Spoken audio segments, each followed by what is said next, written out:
फालतूगिरी करूच नका तुम्ही आज. हो बेटा. माझं डोकं प्रचंड तापलंय आज.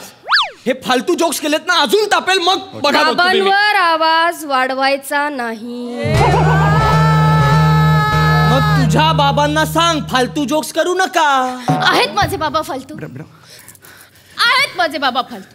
माझे बाबा फालतू. माझे बाबा आहेत माझे बाबा फालतू. त्यांचा जन्म ना फालतू जोक करायला झालाय. त्यांना आयुष्यभर फालतू जोक करणार. तू कोण होतास रे थांबवणार? बेटा या क्षणाला तुझा अभिमान बाळगावा की सटकन वाजवावी हे कळत नाही.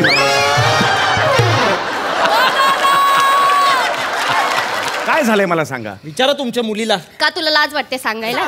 अरे थांबा थांबा. हे बघा मला जर तुम्ही नाही सांगितलं तर काही सांगेल.